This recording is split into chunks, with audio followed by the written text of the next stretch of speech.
It's 2019, and in a quiet church in a small Georgia town, a pastor stands before his congregation with tears streaming down his face.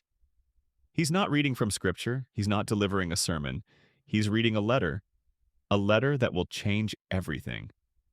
Within 18 months, his church, along with 7,999 others, will make a decision that will shake American Christianity to its core.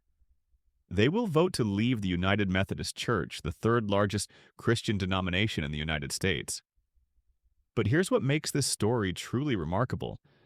These weren't fringe congregations. These weren't churches abandoning their faith. These were Bible-believing, Christ-centered communities that felt they had no choice but to walk away from the institution their grandparents built, their parents maintained, and they had called home their entire lives. The real question isn't why they left, it's why it took them so long. To understand this seismic shift, we need to go back to April 1968 in Dallas, Texas. The Evangelical United Brethren Church and the Methodist Church are merging to form the United Methodist Church. It's a moment of triumph, a consolidation of Protestant power in America. The new denomination boasts 11 million members and becomes an American institution as familiar as apple pie. Methodist churches dot every street corner in the South, anchor communities in the Midwest, and provide stability in times of cultural upheaval. For decades, this arrangement works beautifully, until it doesn't. Hey, Professor Archive family. Before we dive deeper into this incredible story, quick question. Where are you watching from, and what time is it where you are right now? Drop your location in the comments. I'm genuinely curious how far this story reaches, and if you're getting value from these deep dives into history, consider leaving a super thanks. It helps keep this channel going and lets me research more stories like this one. All right, back to the split that nobody saw coming. The first cracks appear not in Georgia, not in Texas, but in the Pacific Northwest. It's 1972, and a United Methodist minister stands trial within the church for performing a same-sex union ceremony. The charges are dropped on a technicality, but the Pandora's box is open. The United Methodist Church, like America itself, is about to enter a 50-year culture war that will test every assumption about unity, scripture, tradition, and what it means to be Christian in the modern world. Here's what most people don't understand about the Methodist Church. It was designed to hold together. John Wesley, the 18th century Anglican priest who founded Methodism, created a system of church governance so intricate, so balanced, that it could theoretically survive any disagreement. The United Methodist Church operates as a global denomination with a book of discipline, essentially their constitution, that governs everything from pastoral assignments to theological positions. Changes to this book require a 2/3 vote at the General Conference, which meets every 4 years and includes delegates from around the world. This system was built for stability. It was built for unity. It was built to prevent schism. And for nearly 40 years it worked. Sort of. Every 4 years, like clockwork, the General Conference would meet. Every 4 years, progressive delegates would propose removing language from the Book of Discipline that called homosexuality incompatible with Christian teaching and prohibited the ordination of practicing homosexual clergy and the blessing of same-sex unions. Every 4 years, these proposals would fail. But the margin kept getting narrower. In 1972, the vote wasn't even close. By 2000, the gap had tightened. By 2012, tension filled the convention halls. The votes became more contentious, the debates more heated, the divisions more apparent. But voting down proposals wasn't enough to satisfy everyone. Some progressive bishops and pastors began openly defying church law. In 2016, more than 100 Methodist clergy in the Western jurisdiction publicly came out as LGBTQ in direct violation of the Book of Discipline. They weren't disciplined. Regional conferences began refusing to enforce the denomination's official position. Bishop after bishop made public statements, suggesting they would not uphold the very rules they had vowed to enforce. The Book of Discipline, that carefully crafted constitution, was becoming optional. Suggestion. Guidelines rather than governance. Conservative churches watched this with growing alarm. Imagine you're a pastor in rural Alabama. Your congregation has faithfully tithed for decades, sending millions of dollars up the denominational chain. Your church follows the rules. Your people believe the Bible is authoritative, and you watch as bishops in California and New York openly defy the same rules you're required to follow, face no consequences, and actually receive praise from denominational leaders for their prophetic witness. The message is clear: there are two sets of rules, one for progressives, one for everyone else. By 2019, the tension has reached a breaking point. The General Conference meets in St. Louis for what everyone knows will be a defining moment. Over 800 delegates from around the world gather. The debate is fierce. Progressives push for full inclusion. Conservatives push for enforcement of existing standards. And here's where the story takes an unexpected turn. The conservatives win, decisively. The delegates vote to adopt what's called the traditional plan, which not only maintains the existing language about homosexuality, but actually strengthens enforcement mechanisms. The vote is 438 to 384. It's not even close. And the reason is fascinating. The United Methodist Church is a global denomination with particularly strong presence in Africa. African delegates representing rapidly growing Methodist churches and conservative societies vote overwhelmingly with American conservatives. The African church, representing the future of global Methodism, has spoken. You'd think this would settle the matter. It doesn't. Within weeks, progressive bishops announced they will not enforce the traditional plan. Multiple regional conferences declare they will ignore the will of the General Conference. Some pastors celebrate same-sex weddings in their sanctuaries in explicit defiance of denominational law. The denomination's judicial council, essentially their Supreme Court, strikes down portions of the plan. Chaos reigns, and conservative churches realize something profound. They haven't won. They've lost. Because even when they win the vote, even when they have the majority, even when the rules are on their side, those rules won't be enforced. The denomination's leadership, particularly in America, has made a choice. And that choice is not to uphold the agreed-upon standards. Now, here's where this story gets really interesting. Most people assume the churches that left were abandoning progressive theology to maintain their prejudice. That's not what happened. The issues went far deeper than any single social controversy. The Methodist split was about authority. What happens when a denomination's leadership refuses to uphold its own rules? It was about theology. Can a church maintain theological coherence when different regions are teaching fundamentally contradictory doctrines? It was about money. Why should conservative churches fund seminaries teaching their beliefs are outdated and harmful? And it was about the future. Where is this institution headed, and do we want to go there? Between 2019 and 2023, something unprecedented in modern American church history unfolds. The denomination creates a disaffiliation process, essentially allowing churches to buy their way out of the denomination by paying apportionments and pension liabilities. It's expensive. Some churches have to pay hundreds of thousands of dollars for property they built and maintained for decades.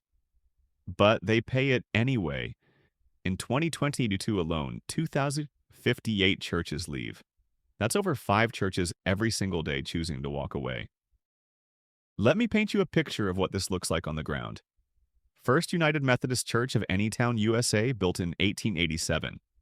Stained glass windows installed in 1923, paid for by offerings during the Great Depression. Pipe organ donated in 1956 by a family who lost their son in World War II. The congregation votes to disaffiliate. They're not leaving Christianity, they're not even leaving Methodism, not really. They're joining the Global Methodist Church, a new denomination formed specifically to maintain traditional Wesleyan theology. But they have to pay $347,000 to keep their building. They raise it in 6 weeks. Multiply that story by 7,600. The theological stakes are profound. The United Methodist Church was one of the last major Protestant denominations trying to hold together a big tent, including both progressive and conservative theology. When it failed, it sent a message to American Christianity. Maybe the big tent is over. Maybe we're entering an era where theological clarity matters more than institutional unity. Maybe sharing a name isn't enough if you don't share beliefs. And the numbers tell a stark story. Of the approximately 30,000 United Methodist churches in America, roughly a quarter chose to leave. But here's the detail that should terrify denominational leaders. These weren't the declining urban churches struggling with empty pews. These were often the growing, vibrant congregations with young families, robust budgets, and active mission programs. The churches that left took with them a disproportionate share of the denomination's vitality, energy, and financial resources. In Africa, where United Methodism was growing fastest, entire annual conferences, equivalent to regional denominations, voted to separate. The Ivory Coast, with over 1.2 million Methodists, left. Parts of Nigeria, parts of Kenya, parts of the Philippines. The Global South, which had provided the votes to maintain traditional theology, realized they didn't need an American denomination that didn't respect their voice. The financial implications are staggering. The United Methodist Church's general boards and agencies were funded by apportionments, essentially a tax on every local church. When 7,600 churches leave, those apportionments evaporate. Seminaries face budget shortfalls. Mission boards cut programs. Publishing houses reduce staff. The denominational bureaucracy built to serve 30,000 churches suddenly serves 22,000 and dropping. But here's what makes this story uniquely American. This didn't have to happen. The denomination had opportunities to split amicably. Plans were proposed.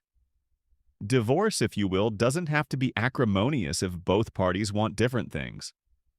But denominational leaders kept trying to hold it together, kept believing unity was worth preserving even as that unity became increasingly hollow. They kept believing in the big tent even as the tent was being torn apart. By 2024, the dust is beginning to settle. The United Methodist Church, which had 11 million members in 1968, now has approximately 5.4 million in the United States. The Global Methodist Church claims over 4,200 congregations. The Free Methodist Church, the Wesleyan Church, and other Methodist bodies have absorbed thousands more. Methodism hasn't died. It's fragmented, shattered into pieces that more honestly reflect their actual theological convictions. And here's the question nobody wants to ask. Were the traditionalists right? Not about their theology, that's not for me to judge, but about their prediction that the denomination couldn't maintain unity amid fundamental theological disagreement? Because they said it for years. They said you can't have bishops in one region affirming one thing and bishops in another region teaching the opposite and expect local churches to trust denominational leadership. They said if the rules don't matter when progressives break them, the institution has no integrity. They said this would end in split. They were right. But progressives have their own claim to vindication. They would argue the church should have changed decades ago, that clinging to traditional sexual ethics made the denomination irrelevant to younger generations, that prophetic witness requires getting ahead of culture rather than trailing behind it. They point to growing progressive Methodist churches in urban areas as evidence their approach can work. They note that every mainline denomination that has embraced progressive theology on sexuality has faced similar splits, suggesting this was inevitable regardless of how it was handled. So who's right? Maybe the more interesting question is what this reveals about American Christianity in the 21st century. The Methodist split is a microcosm of larger forces tearing at American religious life. We live in an increasingly polarized society where occupying middle ground becomes harder every year. The idea that people with fundamental disagreements about the nature of Scripture, the authority of tradition, and the definition of sin can worship together in meaningful unity might have been possible in 1968. It's apparently not possible in 2024. And it's not just Methodists. The Presbyterian Church USA split. The Episcopal Church split. The Evangelical Lutheran Church in America faces ongoing departures. Across American Protestantism, the same pattern repeats. Progressive and conservative wings that once coexisted, however tensely, can no longer do so. The big tent is collapsing everywhere. What's fascinating is how this mirrors American society. We sort ourselves into political tribes, geographical enclaves, media echo chambers. We attend churches with people who vote like us, think like us, interpret the world like us. The Methodist split isn't an aberration. It's the religious manifestation of a broader cultural phenomenon. But here's where the story gets hopeful, depending on your perspective. Those 7,600 churches didn't walk away from Christianity. They walked toward something. The Global Methodist Church's launch conferences drew thousands of energized pastors and laypeople. These aren't defeated people nursing wounds. These are believers convinced they're participating in something new, something vibrant, something authentic to their convictions. They're planting new churches, launching new ministries, engaging new mission fields.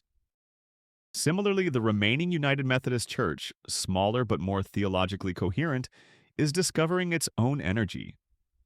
No longer fighting internal battles every 4 years, they can focus on ministry.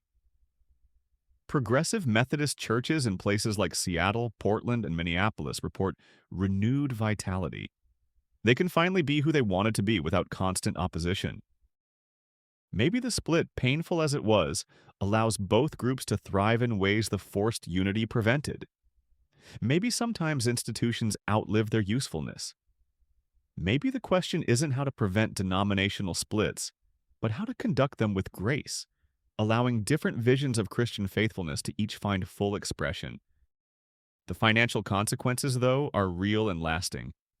Church property sold, pension obligations disputed, mission programs disbanded, friendships destroyed, families divided, sometimes literally, with Methodist parents in one denomination and their Methodist children in another. The cost of this split will be measured not just in budgets, but in broken relationships that may never heal. And there's a generation of young people watching all this. They see their parents' and grandparents' church implode over issues that, to many of them, seem either outdated or obviously resolved. They see institutions that claimed to unite people instead dividing them. They see leaders unable to lead, rules unable to govern, unity unable to hold. And many are drawing a simple conclusion. Maybe organized religion isn't worth it.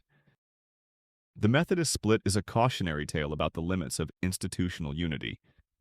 It's a reminder that sometimes the cost of staying together is higher than the cost of separation.